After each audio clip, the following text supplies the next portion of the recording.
Hey there, welcome to another episode of Blake's Everyday Podcast. Um, what can I say? Last night, Tampa lost their first game of the Stanley Cup playoffs. So that sucked, but it doesn't matter. It does, but it doesn't. Because we got this. We got this. So this is much better than a hockey game. I was pretty upset. And then, today had to take my dog to the vet because, she'd been limping for a little bit and I wanted to get her fixed up. And, which, it could be a worse bill. I've had worse I've had worse vet visits in my life. So, it was a hefty fee, but I was willing to pay. Dog's my girl. She's such a family girl, good with the babies, and it's all you can really ask for a good dog. I mean, you don't get very many of them, so cherish the ones that you do get. The really good ones, and yeah, I mean, she's a German Shepherd. She'd just been kind of acting up, and I finally kind of pinpointed the issue the other night. I was like, oh, I know what it is. I found it on her paw, and it was just something that I couldn't do, and so I brought her in, and they had to do surgery. So surgery's pretty expensive, I guess. But $615 later, here I am. Which, don't get me wrong, $615. Whatever. I I mean, I've spent so much more money on dogs. Thousands of dollars on vet bills before. So $615 isn't that bad. And she's heartworm vaccinated. Like she got a heartworm safe injection, whatever you want to call it. And that's a year. That's worth a year. So that's always solid. We used to do like the chewable thing, but going in there like every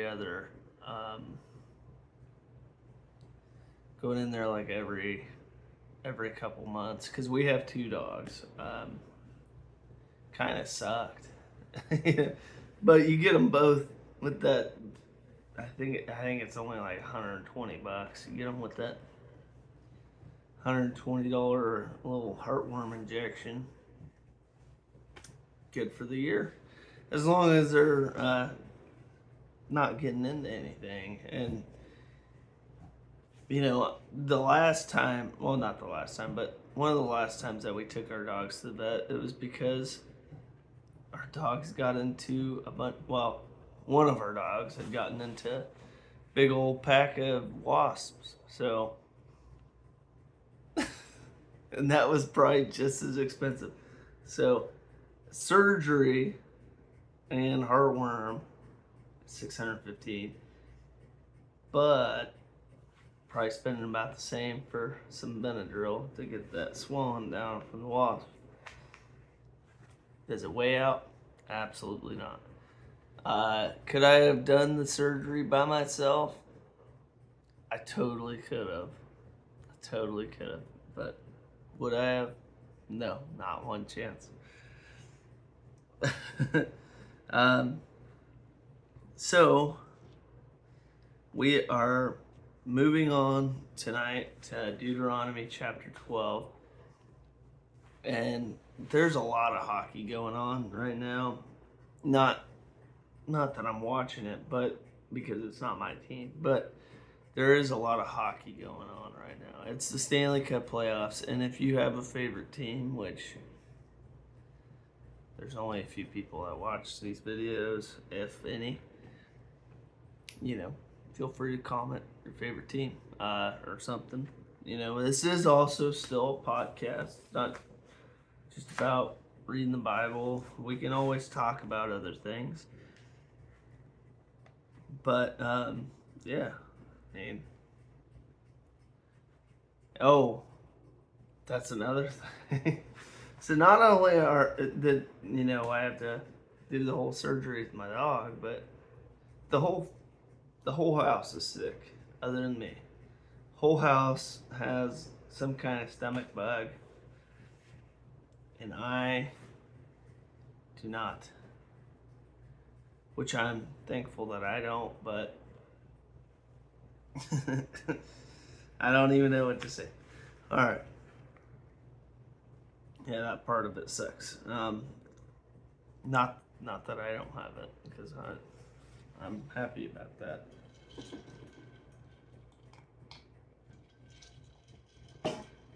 Because, as you guys know, when men get sick, they get sick.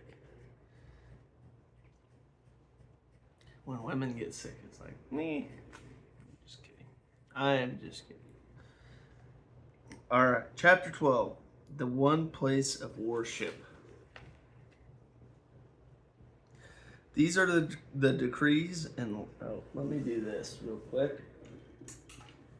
Much better. These are the decrees and laws you must be careful to follow in the land that the Lord, the God of your ancestors, has given you to possess, as long as you live in the land. Destroy completely. Wait, no. Yeah. I just want to make sure.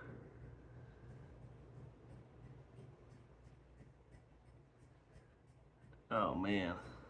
Did we? Here, I'm going to press pause just real quick. Okay. All right. So, we did, in fact, read chapter 12. So, we are on chapter 13. Don't know why I started on chapter 12 there.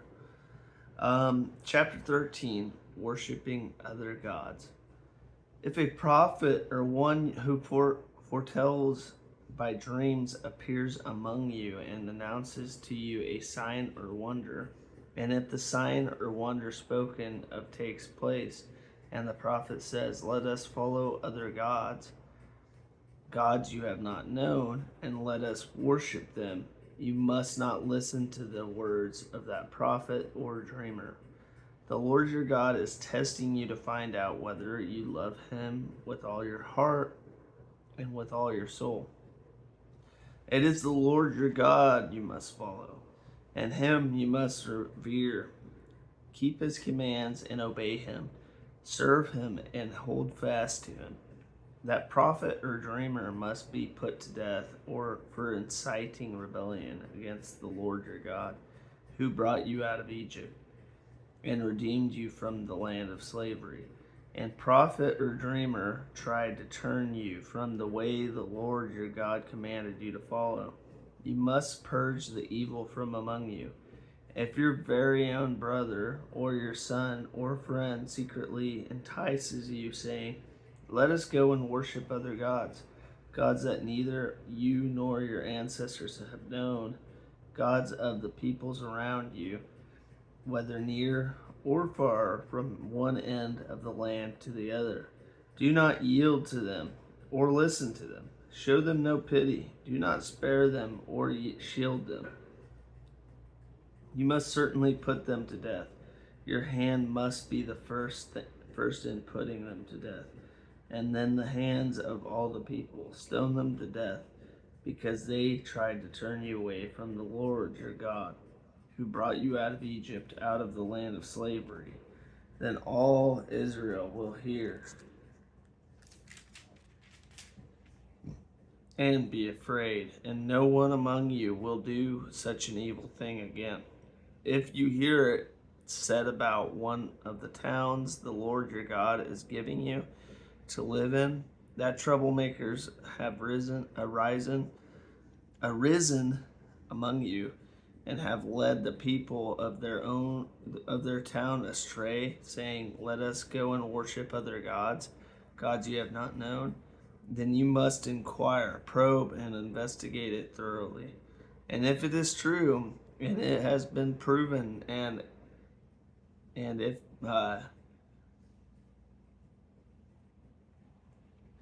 that this detestable thing has been done among you, you must certainly put the sword. Oh my gosh! All who live in that town. Then you must certainly put to the sword all who live in that town. You must destroy it completely, both its people and its livestock. You are to gather all the plunder of the town into the middle of the public square, and completely burn the town and all its plunder as a whole burnt offering to the Lord your God. That town is to remain a ruin forever, never to be rebuilt, and none of the condemned things are to be found in your hands. Then the Lord will turn from his fierce anger, will show you mercy, and will have compassion on you. He will increase your numbers as he promised on oath to your ancestors, because you obeyed the Lord your God by keeping all his commands that I am giving you today, and doing what is right in his eyes.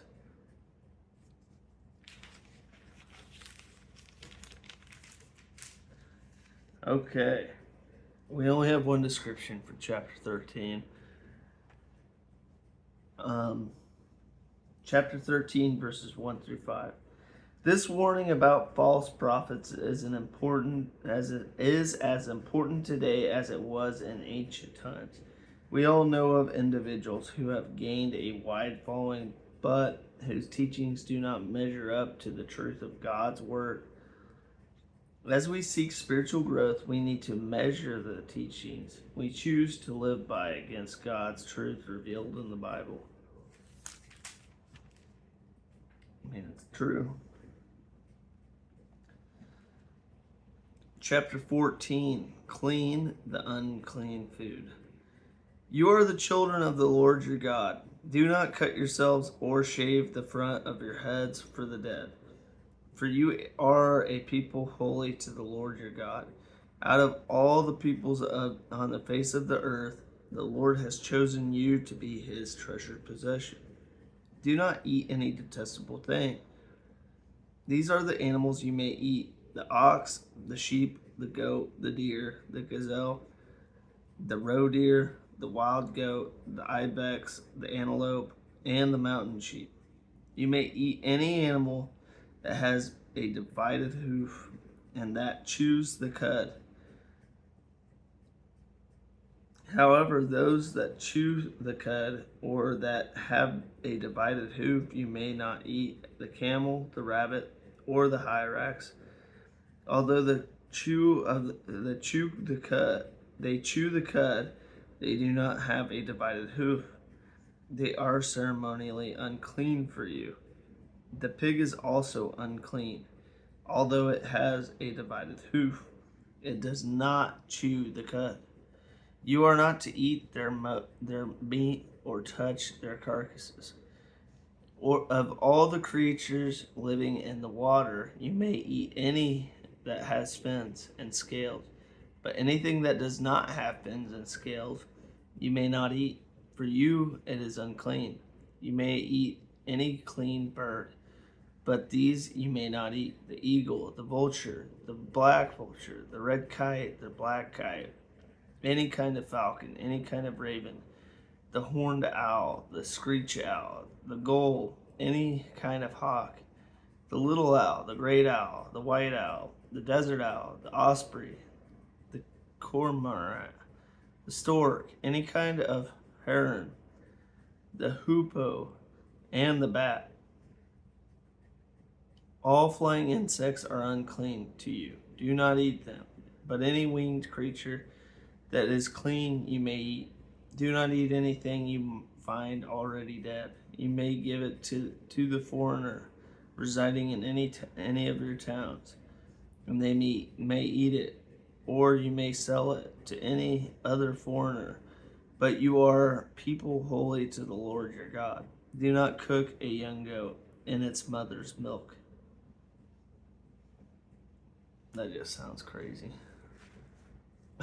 Do not cook a young goat in its mother's milk. It's crazy.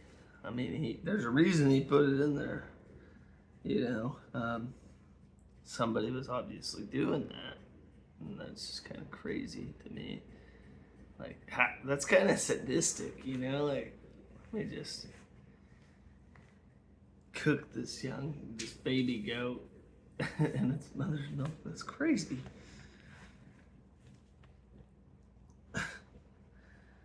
Be sure to set aside a tenth of all that your fields produce each year. Eat the tithe of your grain, new wine and olive oil, and the firstborn of your herds and flocks in the presence of the Lord your God at the place he will choose as a dwelling for his name, so that you may learn to revere the Lord your God always. But if that place is too distant, and you have been blessed by the Lord your God and cannot carry your tithe, because the place where the Lord will choose to put his name is so far away, then exchange your tithe for silver and take the silver with you and go to the place the Lord your God will choose. Use the silver to buy whatever you like, cattle, sheep, wine, or other fermented drink, or anything you wish. Then you and your household shall eat there in the presence of the Lord your God and rejoice. And do not neglect the Levites living in your towns, for they have no allotment or inheritance of their town. At the end of every 3 years, bring all the tithes of that year's produce and store it in your towns, so that the Levites who have no allotment or inheritance of their own, and the foreigners, the fatherless, and the widows who live in your towns may come and eat and be satisfied, and so that the Lord your God may bless you in all the work of your hands. All right, that was chapter 14. We have a description here. As children of God, we need to stand out from the world. We need to be different. We begin by realizing that everything in our lives belongs to God. And because God is holy, our lives should be characterized by holiness. In all things, we need to reflect on our own lives, seeking to align them with his commands.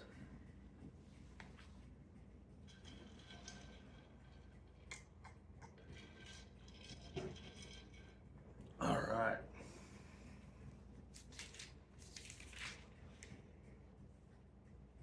Yeah, wow. Let's go ahead and read chapter 15. The year for canceling debts. At the end of every 7 years, you must cancel debts. This is how it is to be done. Every creditor shall cancel any loan they have made to a fellow Israelite. They shall not require payment from anyone among their own people, because the Lord's time for canceling debts has been proclaimed. You may require payment from a foreigner. You must cancel any debt your fellow Israelite owes you. However, there need be no poor people among you, for in the land the Lord your God is giving you to possess as your inheritance, he will richly bless you. If only you fully obey the Lord your God and are careful to follow all these commands I am giving you today, for the Lord your God will bless you as he promised, and you will lend to many nations but will borrow from none. You will rule over many nations, but none will rule over you. If anyone is poor among your fellow Israelites in any of the towns of the land the Lord your God is giving you, do not be hard-hearted or tight-fisted towards them. Rather, be open-handed and freely lend them whatever they need. Be careful not to harbor this wicked thought. The seventh year, the year for canceling debts, is near, so that you do not show ill will toward the needy among your fellow Israelites and give them nothing. They may then appeal to the Lord against you, and you will be found guilty of sin. Give generously to them and do so without a grudging heart.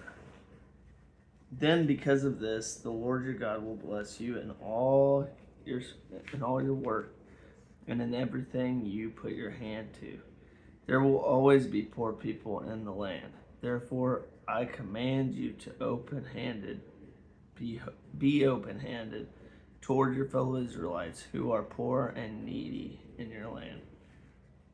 If any of your people, Hebrew men or women, sell themselves to you and serve you 6 years, in the seventh year you must let them go free. And when you release them, do not send them away empty-handed. Supply them liberally from your flock, your threshing floor, and your wine press.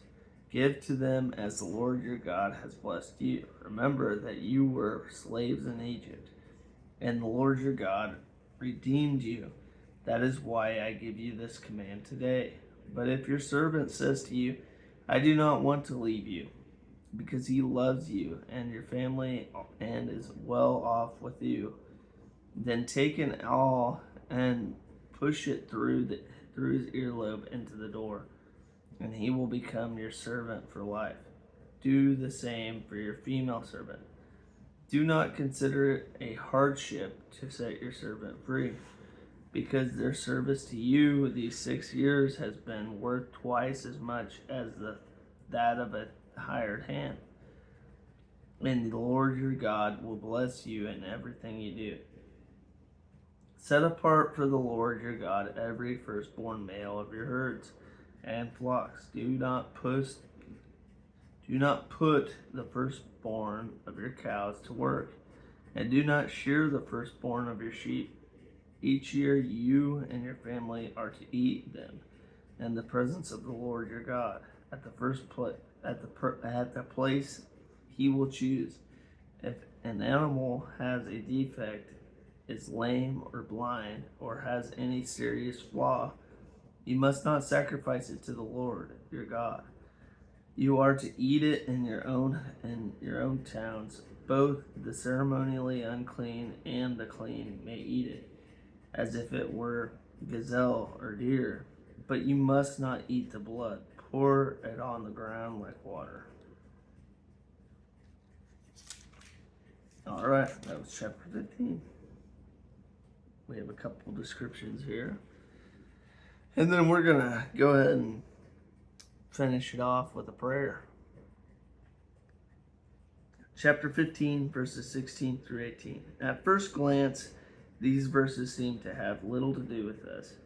But the servant who serves first out of necessity and then out of devotion is similar to us and the way we relate to God, our Master.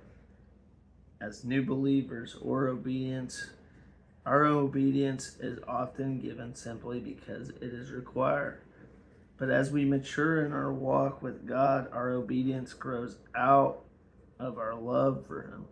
We soon come to realize that everything that God requires of us is for our own good. Perhaps we need to consider what it means to be slaves of God. Romans chapter 6, verse 22. Chapter 15, verse 19. The Israelites were to give the first of any profit they received to God. Likewise, we too must give God the first of our resources, which includes both time and money. This shows that we are aware that God is the source of all that we have and that everything belongs to Him. I like that. All right. So tomorrow we will start off on chapter 16. We just finished the end of chapter 15. Let's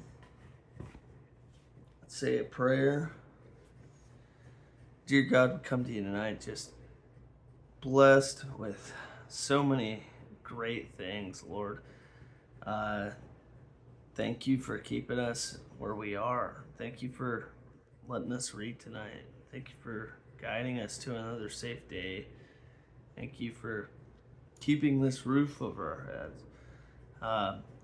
Lord, there's so many things that I'm just so thankful for that I can't even just explain them to you. Dear God, we just pray that we can continue on this path that you brought us into, and we pray that you just keep us safe and keep my family healthy and safe. Although they're sick, please, I pray to you for a speedy recovery, even though it's just part of life, Lord, and I know that. In God's name, amen. Not a very good prayer there. So sorry about that. But I hope you all have a great rest of your night, and we will start off on chapter 13 tomorrow. Have a good rest of your night.